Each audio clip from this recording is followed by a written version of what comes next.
Hello everyone, welcome back to my YouTube channel. Gauri Kalyana ಸೀರಿಯಲಲ್ಲಿ ಇವತ್ತಿನ ಎಪಿಸೋಡಲ್ಲಿ ಏನೇನೆಲ್ಲ ಆಯಿತು ಅಂತ ನಿಮಗೆ ಕಂಪ್ಲೀಟಾಗಿ ಡೀಟೇಲ್ಸ್ ಬೇಕಂತಂದರೆ ನನ್ನ ಚಾನಲ್ನ ಸಬ್ಸ್ಕ್ರೈಬ್ ಮಾಡ್ಕೊಳ್ಳಿ. ಹಾಗೆ ವೀಡಿಯೋನ ಕಂಪ್ಲೀಟಾಗಿ ನೋಡಿ, ವೀಡಿಯೋ ಯಾವ ಥರ ಇತ್ತು ಅಂತ ಕೂಡ ಕಮೆಂಟ್ ಮಾಡಿ ತಿಳಿಸಿ. ಸೊ ನಾನು ಕಳೆದ ಸಂಚಿಕೆಯಲ್ಲಿ ತಿಳಿಸಿದ್ದೆ, ಗೌರಿ ಮತ್ತು ವಿವೇಕು ಆಫೀಸಲ್ಲಿ ಜಗಳ ಮಾಡ್ಕೊಂಡು ಬಂದಿರ್ತಾರೆ. ಸೊ ವಿವೇಕು ಕೂಡ ನನ್ನ ಸ್ವಾಭಿಮಾನಕ್ಕೆ ಧಕ್ಕೆ ಬರದಿರೋ ಥರ ಇರ್ತೀನಿ ಅಂತ, ಗೌರಿನೂ ಕೂಡ ನನಗೂ ಸ್ವಾಭಿಮಾನ ಇದೆ ಅಂತ ಹೇಳ್ಬಿಟ್ಟು ಇಬ್ಬರು ಜಗಳ ಮಾಡಿರ್ತಾಳೆ. ಆಲ್ರೆಡಿ ನಾನು ಕಳೆದ ಸಂಚಿಕೆಯಲ್ಲಿ ಏನೇನೆಲ್ಲ ಆಗಿತ್ತು ಅಂತ ಎಪಿಸೋಡನ್ನು ಅಪ್ಲೋಡ್ ಮಾಡಿದ್ದೀನಿ. ನೀವೇನಾದರೂ ನೋಡಿಲ್ಲ ಅಂದರೆ ಒಂದು ಸಲ ನೋಡ್ಕೊಂಬನ್ನಿ. ಅದೇ ಥರ ಜಗಳ ಮಾಡ್ತಿರ್ತಾರೆ. ಸೊ ವಿವೇಕು ಐಸ್ ಕ್ರೀಮ್ ತಿಂದ್ಬಿಟ್ಟು ರೂಮಿಗೆ ಮಲ್ಕೊಳ್ಳೋದಕ್ಕೆ ಅಂತ ಬರ್ತಾನೆ. ಸೊ ಅದಾದಮೇಲೆ ಗೌರಿ ಕೂಡ ವಿವೇಕಿಂದನೇ ಬರ್ತಾಳೆ. ಆಗ ವಿವೇಕ್ ಇದ್ಬಿಟ್ಟು, ನೀನು ಯಾಕೆ ಇಲ್ಲಿ ಬರ್ತಾ ಇದೆಯಾ, ನೀನು ಹೋಗ್ಬಿಟ್ಟು ನಿಂತು ರೂಮ್ ಇದೆಯಲ್ಲ ಅಲ್ಲಿ ಹೋಗ್ಬಿಟ್ಟು ಮಲ್ಕೊ ಅಂತ ಹೇಳ್ತಾನೆ. ಸೊ ಅದಕ್ಕೆ ಗೌರಿ ಇದ್ಬಿಟ್ಟು, ಗಂಡನ ರೂಮಲ್ಲಿ ಇರೋ ಅಧಿಕಾರ ನನಗೂ ಇದೆ, ಆ್ಯಸ್ ಎ ವೈಫಾಗಿ ನಾನು ಇಲ್ಲಿ ಇರಬೇಕು ಅಂತ ಹೇಳ್ತಾರೆ. ಅದಕ್ಕೆ ವಿವೇಕ್ ಇದ್ಬಿಟ್ಟು, ಏನು ಬರಬೇಡ, ನೀನು ಹೋಗು, ನಾನು ಇಲ್ಲಿ ಒಬ್ಬನೇ ಮಲ್ಕೋತೀನಿ ಅಂತ ಹೇಳ್ತಾರೆ. ಆದ್ರೂ ಗೌರಿ ಹಠ ಮಾಡಿಕೊಂಡು ರೂಮಿಗೆ ಬರ್ತಾಳೆ. ರೂಮಿಗೆ ಬಂದಮೇಲೆ ಏನು ನಡೀತಾ ಇದೆ ಅಂತ ಹೇಳ್ಬಿಟ್ಟು ವಿವೇಕ ಸುಮ್ಮನೆ ಶಾಕಲ್ಲಿ ನಿಂತ್ಕೊಂಡು ನೋಡ್ತಾ ಇರ್ತಾನೆ. ಆಮೇಲೆ ಗೌರಿ ಇದ್ಬಿಟ್ಟು ಅವಳದು ಬೆಡ್ಡು ಮತ್ತು ಪಿಲ್ಲೋ ಮತ್ತು ಬ್ಲ್ಯಾಂಕೆಟು ಎಲ್ಲ ತೊಗೊಂಬಂದ್ಬಿಟ್ಟು ಹಾಕ್ಕೊಂಡು ಮಲ್ಕೊಳ್ಳೋದಕ್ಕೆ ಅಂತ ಹೋಗ್ತಾಳೆ. ಅದಕ್ಕೆ ವಿವೇಕ್ ಇದ್ಬಿಟ್ಟು, ನಾನು ನಿನ್ಗೆ ಒಂದ್ಸಲ ಹೇಳಿದ್ರೆ ಅರ್ಥ ಆಗಲ್ವಾ, ಯಾಕೆ ಬಂದಿದ್ಯಾ ಅಲ್ಲಿ ಮಲ್ಕೊಳ್ಳೋದಕ್ಕೆ ಅಂತ. ಅದಕ್ಕೆ ಏನು ಅನಾಹುತ ಆಗೋದಿಲ್ಲ ಬಿಡಿ ಸರ್ ಅಂತ ಹೇಳ್ತಾಳೆ. ಸೊ ಅದಕ್ಕೆ ನಿಮಗೆ ನಿಮ್ಮ ಮೇಲೆ ನಂಬಿಕೆ ಇಲ್ವಾ, ನಿಮಗೆ ನಿಮ್ಮ ಮೇಲೆ ಕಾನ್ಫಿಡೆನ್ಸ್ ಇಲ್ವಾ ಅಂತ ಗೌರಿ ವಿವೇಕ್ಗೆ ಕೇಳ್ತಾಳೆ. ಸೊ ಅದಕ್ಕೆ ವಿವೇಕ್ ಇದ್ಬಿಟ್ಟು ಸುಮ್ಮನೆ ಆಗ್ತಾನೆ. ಸೊ ಅದಾದಮೇಲೆ ಗೌರಿ ಇದ್ಬಿಟ್ಟು, ನೀನೆಲ್ಲೋ ನಾನಲ್ಲೇ ಈ ಜೀವ ನಿನ್ನಲ್ಲೇ ಅಂತ ಸಾಂಗ್ ಹೇಳ್ತಾಳೆ. ಸೊ ಅದಕ್ಕೆ ವಿವೇಕೆ ಒಂಥರ ಮುಜುಗರ ಆಗೋ ಥರ ಆಗೋಗ್ಬಿಟ್ಟು ಸುಮ್ಮನೆ ಬೆಡ್ ಮೇಲೆ ಹೋಗಿ ಮಲ್ಕೊಳ್ಳೋದಕ್ಕೆ ಅಂತ ಹೋಗ್ತಾನೆ. ಸೊ ಇಬ್ಬರು ಮಲ್ಕೋತಾರೆ.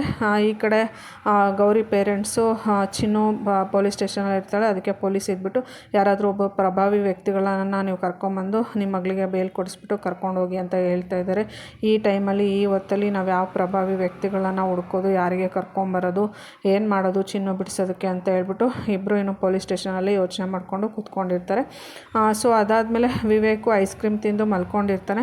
ಸೊ ವಿವೇಕ್ಗೆ ಅಸ್ತಮ ಪ್ರಾಬ್ಲಮ್ ಇರುತ್ತೆ, ಅವ್ನಿಗೆ ಐಸ್ ಕ್ರೀಮ್ ಅಂದರೆ ಆಗೋದೇ ಇಲ್ಲ. ಸೊ ಮನೇಲಿ ಯಾರು ತಂದಿಡ್ತಾರಲ್ಲ ಚಂಚಲ, ವಿವೇಕ್ ಈ ಥರ ಆಗಲಿ ಅನ್ನೋ ಉದ್ದೇಶಕ್ಕೋಸ್ಕರನೇ ಐಸ್ ಕ್ರೀಮ್ನ ತಂದಿಟ್ಟಿರ್ತಾಳೆ.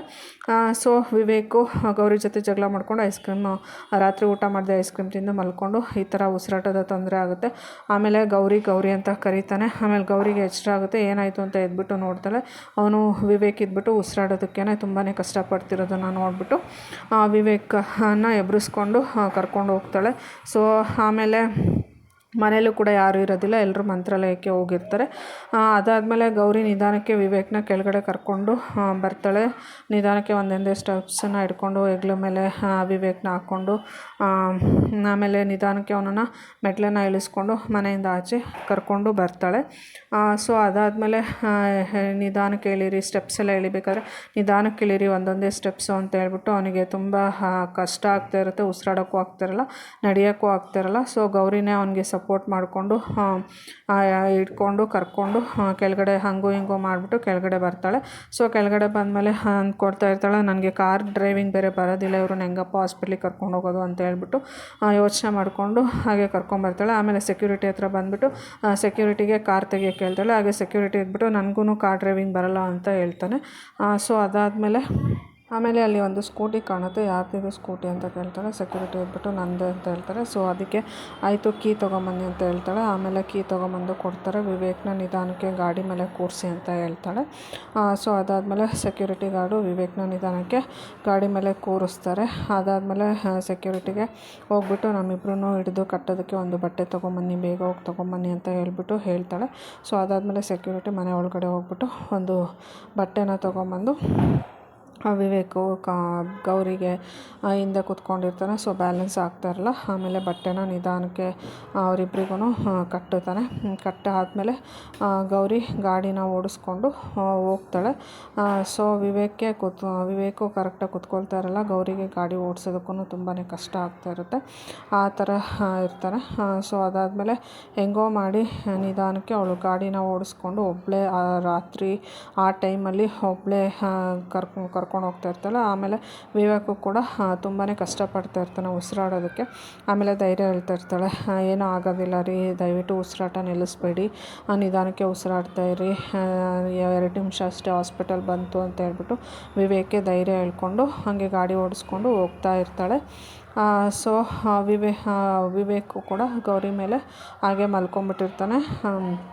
ಅದಾದಮೇಲೆ ಗೌರಿ ಅಯ್ಯೋ ಇದೇನಪ್ಪ ಇಂಥ ಪರಿಸ್ಥಿತಿ ಬಂತು, ಮನೇಲಿ ಯಾರೂ ಇಲ್ಲದೆ ಇರೋ ಟೈಮಲ್ಲಿ ಈ ಥರ ಆಗಬೇಕಾ ಅಂತ ಹೇಳ್ಬಿಟ್ಟು ದೇವರನ್ನ ನೆನೆಸ್ಕೊಂಡು ಒಬ್ಬಳೇ ಗಾಡಿ ಓಡಿಸ್ಕೊಂಡು ಹೋಗ್ತಾ ಇರ್ತಾಳೆ. ಸೊ ಗೌರಿ ವಿವೇಕ್ನ ಉಳಿಸ್ಕೊತಾಳ ಇಲ್ಲ ಕಳ್ಕೊತಾಳ, ನೆಕ್ಸ್ಟ್ ಎಪಿಸೋಡಲ್ಲಿ ಏನೇನೆಲ್ಲ ಆಗುತ್ತೆ ಅಂತ ನಿಮಗೆ ಕಂಪ್ಲೀಟಾಗಿ ಅಪ್ಡೇಟ್ಸ್ ಬೇಕಂತಂದರೆ ನನ್ನ ಚಾನಲ್ನ ಸಬ್ಸ್ಕ್ರೈಬ್ ಮಾಡ್ಕೊಳ್ಳಿ. ಹಾಗೆ ವಿಡಿಯೋ ಥರ ಇತ್ತು ಅಂತ ಕೂಡ ಕಮೆಂಟ್ ಮಾಡಿ ತಿಳಿಸಿ. ಹಾಗೆ ವಿಡಿಯೋಗೆ ಒಂದು ಲೈಕ್ ಕೊಡೋದನ್ನು ದಯವಿಟ್ಟು ಮರೆಯೋಕ್ಕೆ ಹೋಗಬೇಡಿ. ಹಾಗೆಯೇ ನೀವು ಕೊಡುವಂಥ ಒಂದು ಸಪೋರ್ಟಿಂದ ನಾವಿನ್ನೂ ಇದೇ ಥರ ಅತಿ ಹೆಚ್ಚು ಇನ್ಫಾರ್ಮೇಟಿವ್ ವೀಡಿಯೋಸ್ನ ಮಾಡೋದಕ್ಕೆ ಎನ್ಕರೇಜ್ಮೆಂಟ್ ಅಂತಲೇ ಹೇಳ್ಬೋದು. ದಯವಿಟ್ಟು ನನ್ನ ಚಾನಲ್ನ ಸಬ್ಸ್ಕ್ರೈಬ್ ಮಾಡ್ಕೊಳ್ಳಿ. ಹಾಗೆ ವಿಡಿಯೋ ಥರ ಇತ್ತು ಅಂತ ಕೂಡ ಕಮೆಂಟ್ ಮಾಡಿ ತಿಳಿಸಿ. See you in the next blog. Thank you.